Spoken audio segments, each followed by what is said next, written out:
So as it's getting into nighttime in this base, I thought with the less clutter of obviously all of the pals, I thought it'd be good to talk about what you need in a base. What is everything you need to be able to go and run a successful base? So as you can see, we've got very much the mining station. Now, what I've tried to do here, and I'm still working on it a little bit, is I've got almost my hub of operations. Because I don't particularly want to keep going up and down stairs, I'm more than happy to be able to switch. So obviously, I've got all my storage containers here, and I can just swap from one to one, or obviously Jet Dragon can swap me over as well. So I could just literally nip over, and as you'll be able to see, we are kind of updating all of the beds as well. It looks ridiculous on that little straw bed, but naturally I'm just trying to move one base from basically down in the starting zone all the way over to here.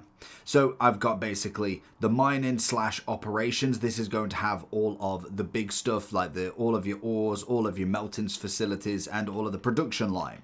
I've then got almost the farmland. So I'm going to basically cover all of this in farmland with all of the obvious crates at the start. To be honest, the crates are not necessarily needed here, and especially because we have got this great thing called a gilded chest. I basically can have all of the main resources that I need, and pretty much this is all. I think I need to get something here. I can't remember what's left, but I have all of the main stuff that I need here, and then all of the kind of excess, so obviously the seeds and just extra stuff they find is over there. We also then have the cooking facilities, as you can see there. We've got the cooking and then also the mill, and then we've got the farm, which is just going to give us generic stuff. So as you see, we can kind of go round. It will just pick up everything that they've left at the moment. So all of your honey, milk, all of that jazz. Now, obviously, I still need to put lettuce and onion in this.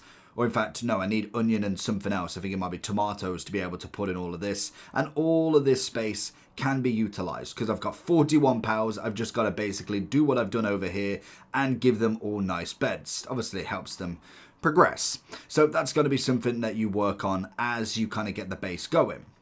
We then have the third base that is just taking shape now. I'm basically making almost like a cake farm here, so I'll be able to put as many breeding stations around so that I can just start breeding pals either for resources themselves, because naturally, if you've not seen on here, you can basically see if you breed so many of these pals, they have possible drops, which obviously is going to be great to be able to get some sort of kind of farm going for them. If it's going to be for your lovely crude oil, which is something like this, you can obviously do really well with that.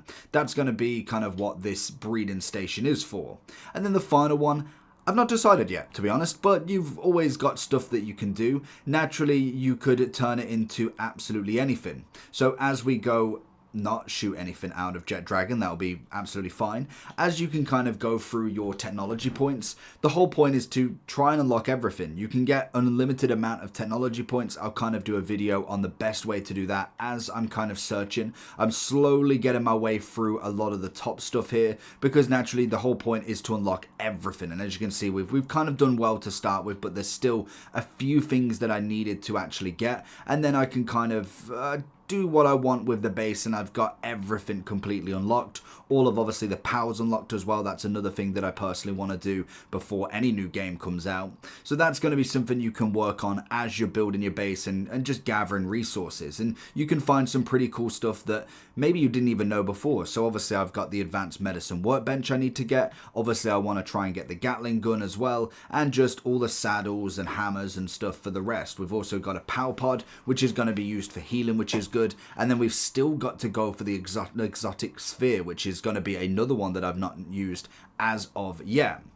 So that's going to be kind of like your basic rundown. So it is just getting your materials. That's kind of the whole point of this, is to be able to get, for instance, the start, which is going to be your wood and stone. You then obviously move up a little bit. You then get into the portion of ore, your coal, your quartz, your pure quartz, and then into some other stuff, which I believe would be, if I go over here, we'll be able to see it all in its glory. So you'll be able to basically start. I've kind of ordered them with how you get them. So obviously you've got your stone and your wood. You've then got coal, pure quartz, chromite, which is really at the end of the game. You've got ore, and I believe this is sulfur, crude oil, and obviously hex is going to be something that is added into Faybreak more than anything, and it's going to be what gets you that kind of final stuff. We then have the carbon fiber. We've got an egg that needs to be hatched. Fiber normal, we've got paldium fragments, and then all of your ingots that have been kind of designed from obviously that big furnace over there.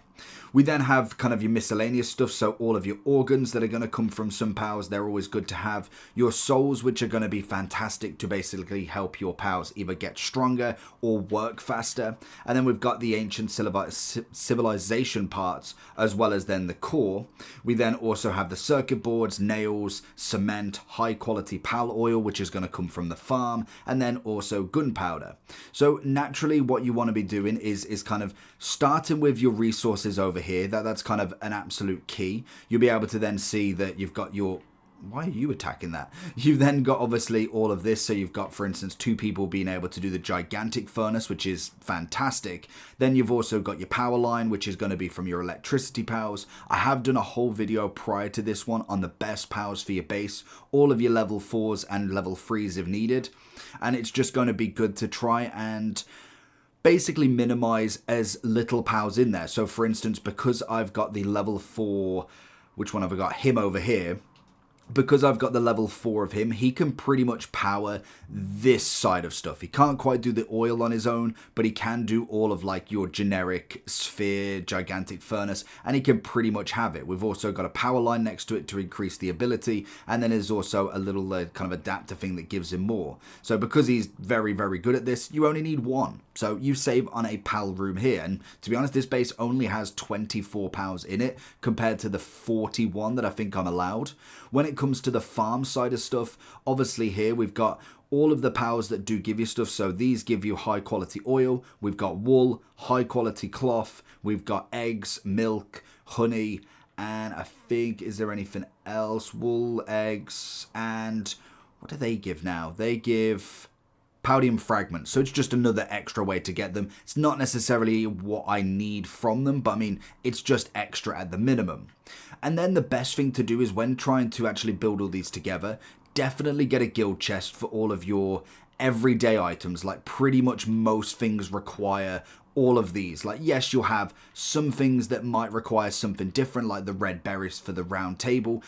It's very unlikely that I'm using them in everything, so that's kind of why I've put in the absolute kind of minimum in this chest, so every single base that I build will have one of these. And then you have the advanced chest. Now these are incredible because there is so much space in them, so you can just fill it full of junk. So that's always good because these do stack as well. It's always a nice kind of foundation for them. They will be kind of later on, so what I normally would suggest when it comes to it, I found that the metal chest was kind of like a mid-tier one. Obviously, you'd have probably come from like a wooden chest and all of that good stuff, but this is the final one. The advanced chest, 20 hexalite, carbon fiber and nails is always a very good one. You also have the small containers that can do. Obviously, that's going to be pretty good if you are looking at kind of early game for that as well. But then you have got the item retrieval machine. This is absolutely fantastic because basically if I stack this all the way up there and just had it full of stuff, I can open this up and have a look at absolutely everything that's in there. And I can take it out. The only thing is say for instance I take it out. If I take that out, I can't put it back in here. I have to then go and put it back into a chest. But obviously you just pick an empty chest. It really doesn't matter of the organization of them then. And I can just click into this. And obviously I can filter and search by name if there's a lot of stuff in here. So I find that this is a great kind of piece of kit on your main base more so than anything. I don't know if I'd quite have it over there because predominantly a lot of that is going to be farm and also kind of your other items really. There's nothing that I'm keeping over there that I really need to have that shouldn't be in the gilded chest anyway. So this is going to be for the main base that's giving yourselves all of the resources here. So as you can see, in terms of building a very successful base, it's going to be fantastic to try and get as much in a small zone, like having 3, 4, even 5 bases. If you can think of different stuff, like obviously I've still got to, no, do not do that. I've obviously got to still get the PAL Expedition, I think it's called. That's still got to go in, and that is absolutely massive. So I've still got to put that somewhere. More than likely that could be in the final base because it doesn't require any kind of PALs to use it. So that's going to be something I could put in there.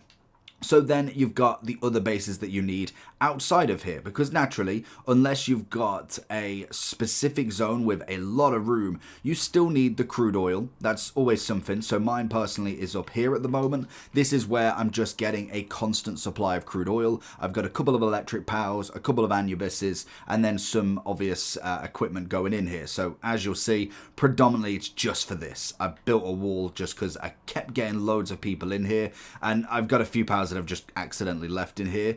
And because these crude oil machines, as you can see, I've tried to put 4 in a row, didn't work for me, so I've just kind of gone with it. Obviously these do require a crazy amount of power, so I've obviously got Orzurk in here. I've got 2 of them, and then I've got a backup of another one, and then also this beautiful Azumane in there as well, just in case they go on breaks. It just finds that it keeps enough. I realize that I probably only need 1 of these because they do go down at once, so it's a bit of a shame that they don't all stack up, but we found that that doesn't work regardless, so it is what it is when it comes to that. But this predominantly is just for the crude oil. I have no other reason to update this base. There's nothing else that I kind of want it for.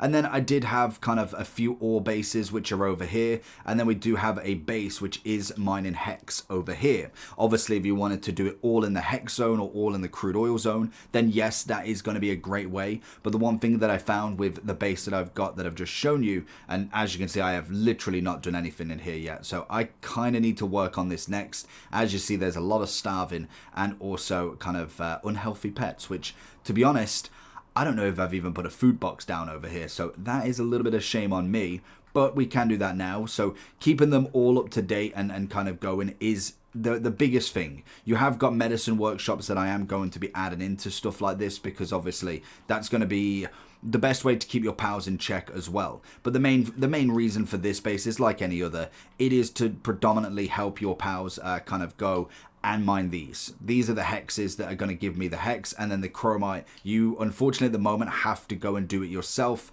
but there might be a way in the future to be able to kind of X that. So obviously when it comes to this as well, I don't really like doing it because every time I get on Jet Dragon, I've got a zone missile. So there's no point really building a base in the fray break just yet. I kind of like that they've done that, so you have to explore it, but it just means that I've just got my main bases over here.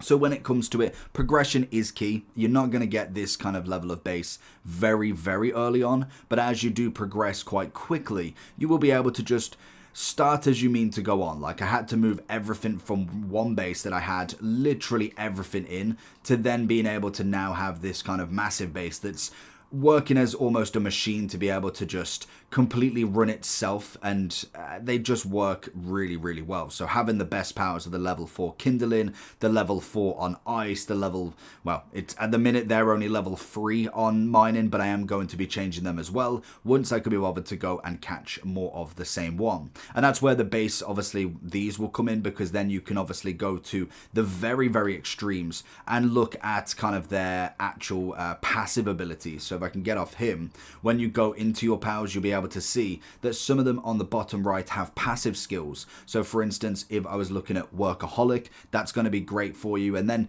some like a Diet Lover, there's going to be some that work. You've got Coward, you've got quite different ones, and I'm pretty sure you've got Destructive as well. Unstable, whether they're going to be the perfect workers is probably questionable, hence why their passive skills are lower. So you predominantly want to be able to try and get some of the best workers out there. And then just kind of like an extra, this is as you're doing it, you will get this power kind of statue. So as you'll see, you can enhance it if you go and get the little green things throughout the world, and I can increase here. So I've got max health, attack, defense, and work speed. I will probably do a full video on the best ways to either get the small, well, it's the small, large, giant power souls, but then also what's the best ones for taken out on an adventure rather than the jobs as such. Like Jet Dragon is a massive one, so trying to get maybe that max health up as much as possible could be quite interesting, and as you see, you will need a full whack to get there, so that's going to take quite a bit to get to the top of it, but I can at least do that. You've also then got work speed, which is going to be fantastic for all of your workers as well, and you can then obviously do and change that with this thing over here. So obviously you've got the, I think it's the refined crusher. This can obviously make the power souls. So obviously you can go giant power souls will take from large. Large can be made from medium. Medium can be done from small. So if you've got a farm for small, I could then increase all of these. So then, for instance, if I wanted to put all 39 here, it's going to be fantastic to be able to build that, build the work speed up of the force, and just quite literally make level 4 absolute work speed maximum. And the base will pretty much be OP by then. So let me know if you have any more questions, and I'll catch you for the next one.